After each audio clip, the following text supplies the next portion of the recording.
Excellent. All right, I think we are ready to start. We have many listeners joining in here. So, good morning, good afternoon, wherever you are in the world. Today's webinar is called Increase Your Digital Impact for Infor M3. Today, we're going to learn how you can bring your sales and revenue to a whole new level by using the LeanSwift digital package. Today's presenters are Jeremy Miller, who is the Director of E-commerce at LeanSwift Solutions. He has not only been working on the vendor side of e-commerce, but also spent many years working as a customer with e-commerce. Our second presenter is Johan Axelsson. Johan is the founder and president of LeanSwift Solutions. Johan has many years, over 25 years experience working with Infor M3 on many different levels and in many different situations. So I am going to hand over to Johan.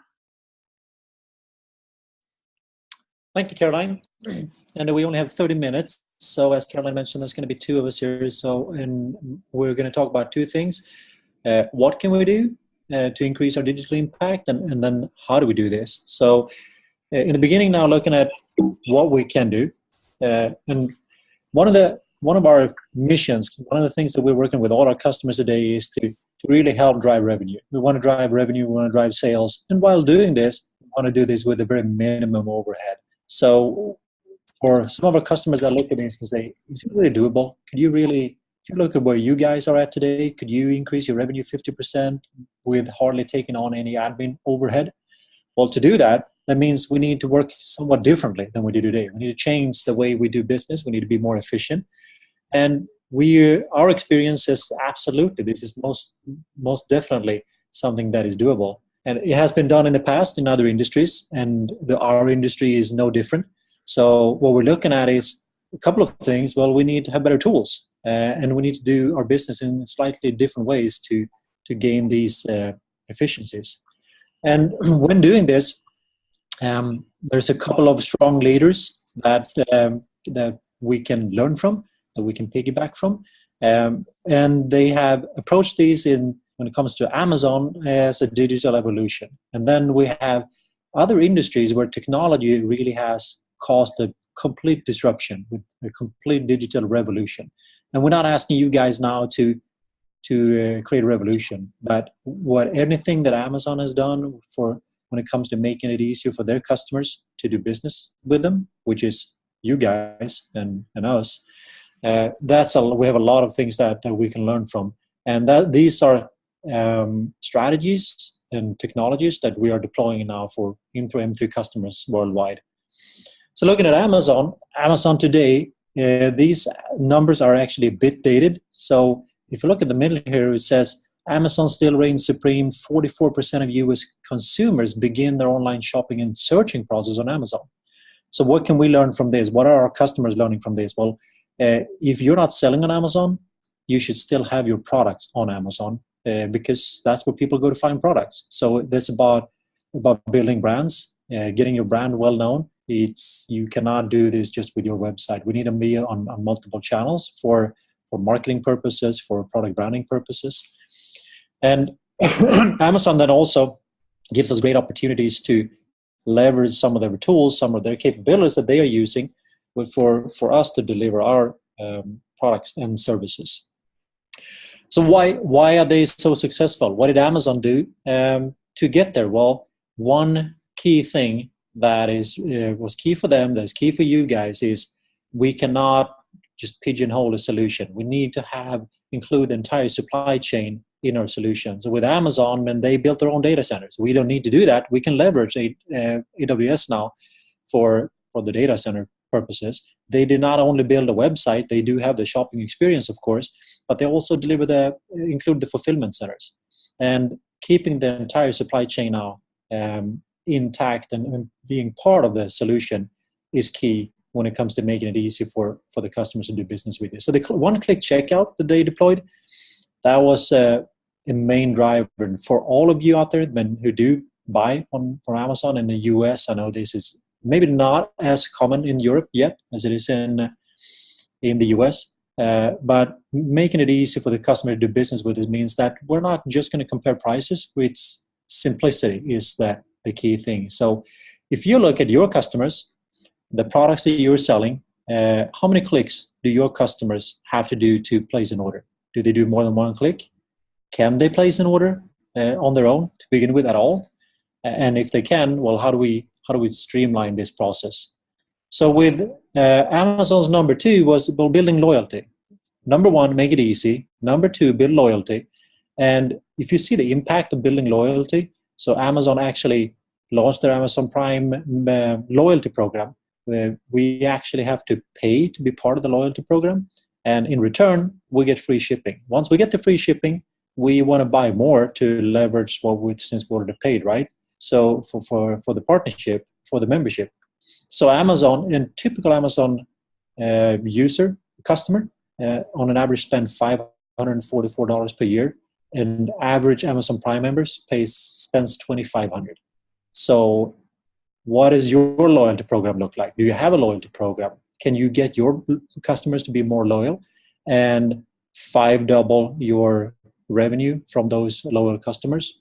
And they've been kind of thinking out of the box. So you see, it was originally about shopping. And then Amazon says, well, why don't we include music and movies and other things to give our customers an incentive to be part of the loyalty program? And once I'm a member, I'm going to spend 5 times as much. So when it comes to the building loyalty, it doesn't mean you're going to shop everything here. So another key thing is customer segmentation. So some of you we all buy things from some vendors with Amazon. They also offer food services, maybe not have that huge impact yet if you compare to the rest of the sales. So when we target the products that are selling on Amazon, completely different positioning of products depending on buying pattern. So the marketing is going to be different. The type of products you're going to see is going to be different, all depending on who you are, what your buying patterns are, what your search criteria are. So how do you guys work with customer segmentation? And Jeremy is going to talk more about customer segmentation and web activities and what you can do to drive sales or drive the right business to the right customer. One, I've already talked about the Amazon Prime and see what this, the kind of the impact this had for the sales to an individual customer, 5 times as much. So how big is the impact of Amazon Prime? And I just thought these numbers are kind of interesting and worth thinking about. So, and again, using US as a sample, 44% of US households own a gun, 49% of US households have a landline, 51% of US households go to church, and 63% of US households are Amazon Prime members. Let that sink in for a while. 63% of US households are Amazon Prime members. What does this mean? Well, anyone that is a Prime member is free shipping if the product is Prime enabled. So one of our customers, Alternative Apparel, they have enabled all their products for Amazon Prime, and there's a lot of different ways we can do this now. These guys are actually shipping out of their own warehouse, so you can take the order on Alternative's website. They're selling on Amazon, but they're also selling on their own website, and the customer is still eligible for Amazon Prime and shipping directly out of their warehouse. And after enabling this, since 63% of the US households now are Prime members, their sales increased 900% this year, 900% after enabling Amazon Prime. So that's now I talked a lot about the e-commerce part, but let's not forget the back end of things. We need to do deliveries. We need to be able to make sure that the entire supply chain is efficient from start to finish. And another one of our customers is Merchants Metals. When they do deliveries, we have what they used to be a paper trail that the customer needed to sign the proof of delivery and return that back to the office and report in M3. They now do the delivery reporting directly on the tablet. Customer signs with the finger on the tablet, reports back to M3. creates the confirmation to the customer, uploads the confirmation to the document archive, to IDM. So really making this a seamless experience from start to finish is the key thing. So what does this really look like? I'd like just to really quickly switch over and look at a couple of these sites really quickly. So alternative apparel. So they have both a B2C and a B2B site. Where a lot of these, if you're now thinking that, well, I'm not in consumer sales. Well, it doesn't really matter if you're in consumer sales. Do you have customers? Are you communicating with your customers? How are you communicating with your customers? So if you saw that I just switched from alternatives consumer site to the business to business site, it's not really that big of a difference. But there are two different sites with slightly different experience. If I'm looking for a product here and I'm trying to go to open up one of these products and want to add this to my cart and complete a check, well, since I'm on the B2B side, since I need to log in for price, inventory, and ordering. So you decide yourselves what type of information you would like to present to your customers, to your partners, depending on who they are. When it comes to Barger and Ellingson, well, they have one site for both B2B and B2C, but slightly different functionality, of course. If I am a B2C customer, I need to pay with a credit card. If I'm a B2B customer and I have terms, then I can supply my credit card number. And then I can supply my purchase order number. And I can go to my account and find my order history. I can find my invoice history. I can do customer self-service to the form of going to find my invoice. I can search on a PO number. I can view as a PDF. So we'll go to the document archive and download a PDF so the customer can view that information themselves without contacting customer service. So that is being pulled out directly from the document archive. And any type of documentation, if we look at Berkshire, Berkshire is working with contamination control, not very consumer focused, right? But one of the things that is important for their customers is having access to documentation, to product data sheets and safety data sheets.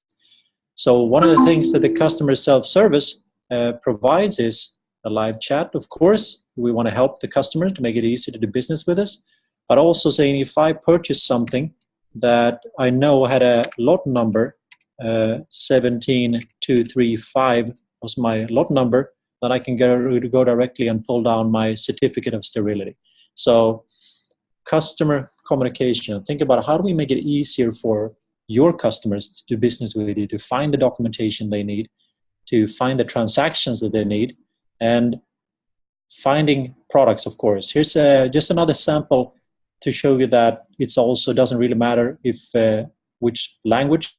If you're communicating now with your customers in any language, the storefront, of course, needs to be set up accordingly. And this site is for Swedish customers, so anything you see here is in Swedish. But one of the key things for Ideco, who's selling drills, was how do we make it easy for my customers to find the right product? They have about 40,000 SKUs in the product catalog. So it says, well, what are the questions we need to ask the customer? What do they know when they get here? Well, one of the things is, what is the length? I'm going to buy a drill. What is the length of the drill? So this is, well, the length is going to be 10. And then another thing that the customer normally would know is, what is the type of material that I'm going to be drilling into?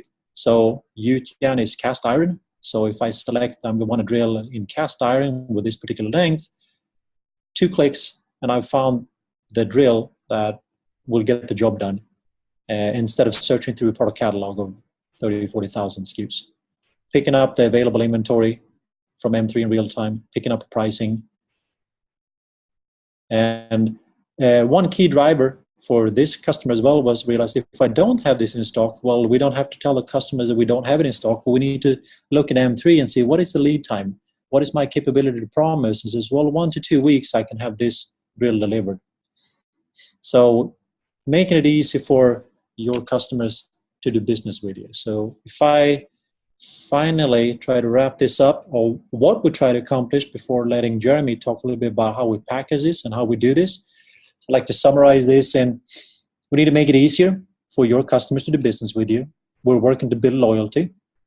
We're working with customer segmentation. There's not one size fits all. We have a lot of different customers with different demands.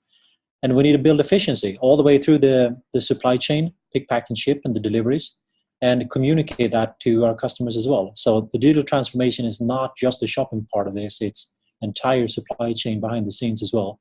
And then we're using and leveraging the same tools now as sales reps tools. So your sales reps can log into the site, view customer information, and place orders on behalf of the customers, maybe prepare a shopping cart for their customers, drive campaigns, etc. So there's marketing tools of driving business based on your customers' interaction or lack of interaction.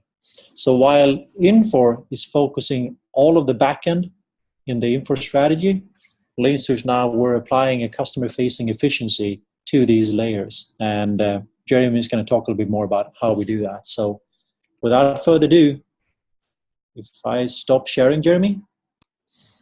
All right, yeah, very good. Switch over here. Thank you.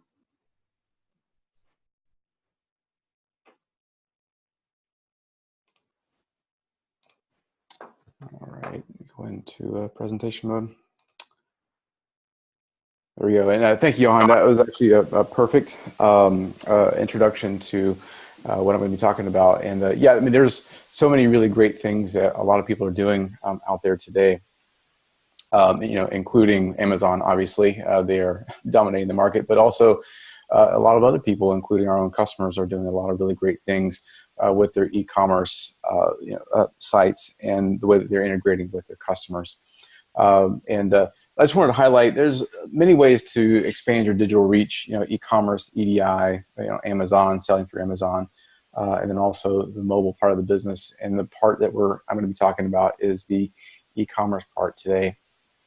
And just to show a little bit of how we think about these packages that we've put together in order to do the things that Johan just described, we have this just sort of simple illustration here. So you have obviously M3 as your foundation, where the data is stored, where the business is run, and then you want to extend that out to an e-commerce site, you know, out there in the world. We built an eConnect. You can think of it as like a middleware, an API, just a system that sits between your M3 system and your e-commerce site. And I'm going to talk a little bit more about exactly what is in eConnect and also the packages as well.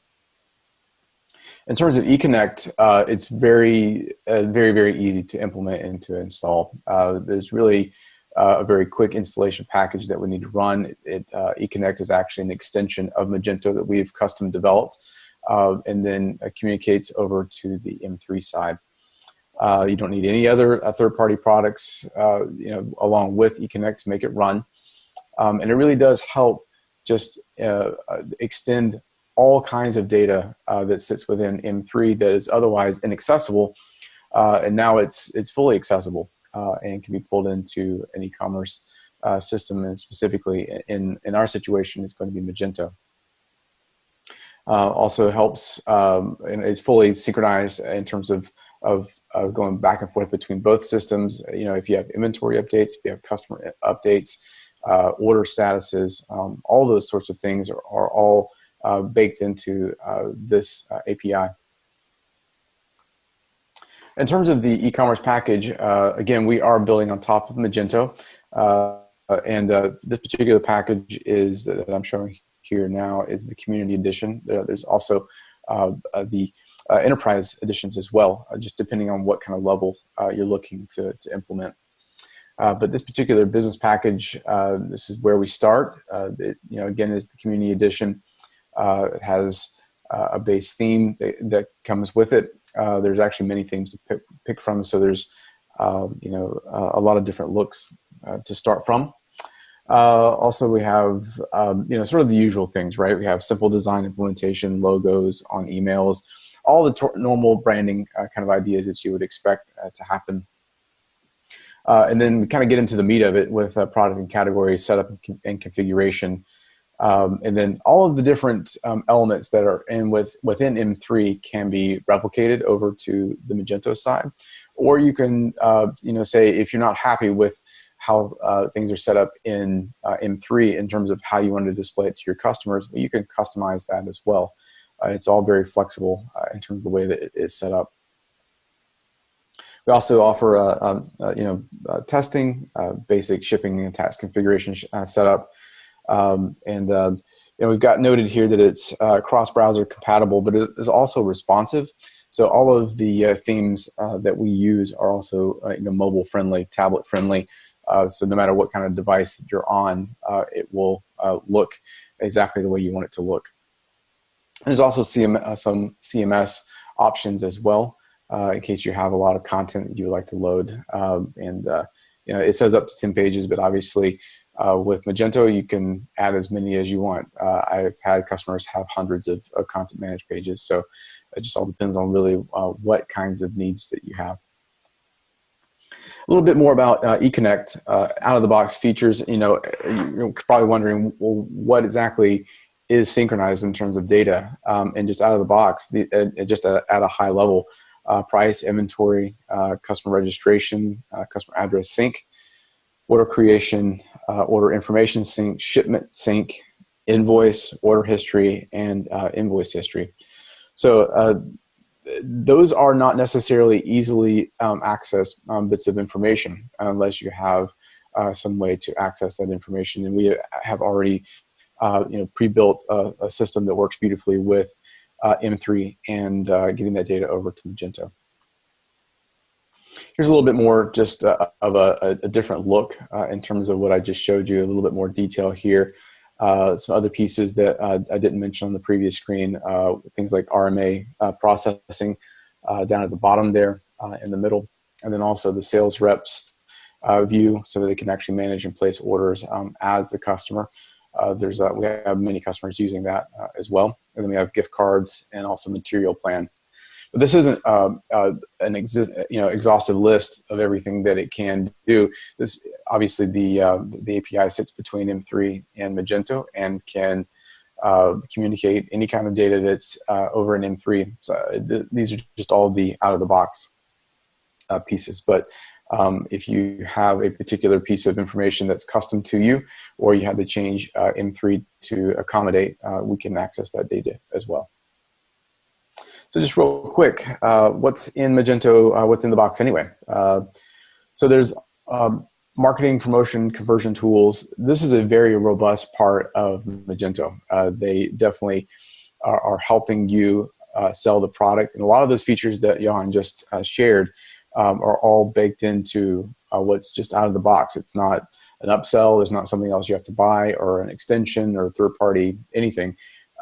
It's all within the package itself. Search engine optimization, very important. And they built Magento with search engine optimization in mind, so your products can be found. Catalog browsing, one of the features that has become very popular over the last few years is layered or faceted navigation, and that's just the attributes that you see over on the left-hand side typically, where if you're looking at a broad array of product, you're able to narrow down information.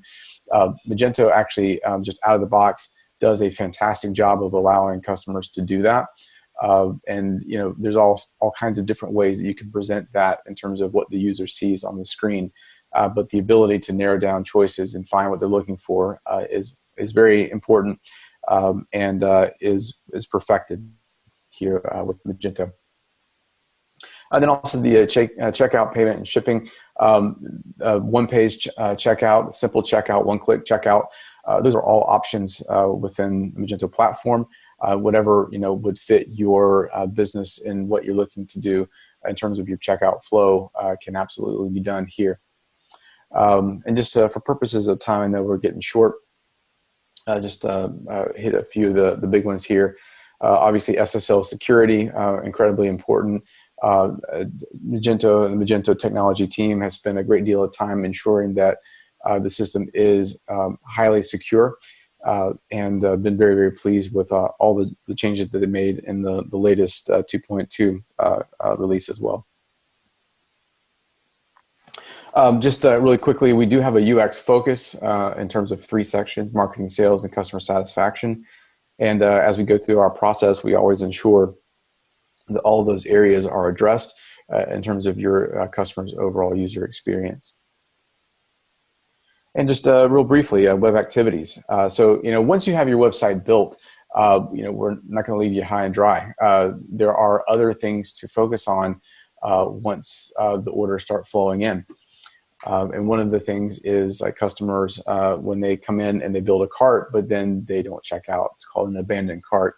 And what to do with that? Well, there's actually a whole process that you can use to get those customers to come back and place that order. And we can help you with that process. Also, customer segmentation, understanding who's coming to the site. Why are they there? How can we, market or leverage our products better to sell more to these segments? Ensuring that your messaging is good as well. So as the customer goes through the process of, either engaging with you, placing an order, or even after the fact, when, either it's a shipping notification or otherwise, your emails, your communication, every single piece that goes out, the touch point is important to think about. Promotions as well, where you have current pages that you want to, or current promotions that you want to promote or popularize among your customers. Maybe you have an email campaign that's gone out that you like to have a landing page for. All of those things that we can help you with. I think there's one other here.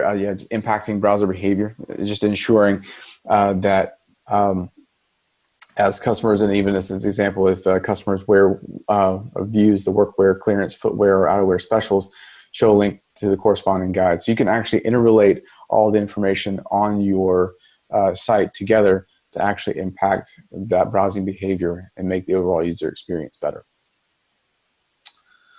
All right, I think we got in just under the wire here. Yes, excellent. Thank you, Jeremy, and thank you, Johan. We've covered a lot of ground in these few minutes, and I have to say it's very impressive. Just for everybody's information, we have a recording of this webinar, so if you have colleagues that could not make it, we can forward you a link so you can access this webinar and show it to them. We will not have time for any questions, so please reach out to us after the webinar, and we will get in contact with you and we can have discussions. And of course, if you want to set up another separate, more private presentation for your team, we can do that as well. So everybody, thank you so much for joining in today, and we're looking forward to be in contact with you soon. Thank you. Thank you, guys.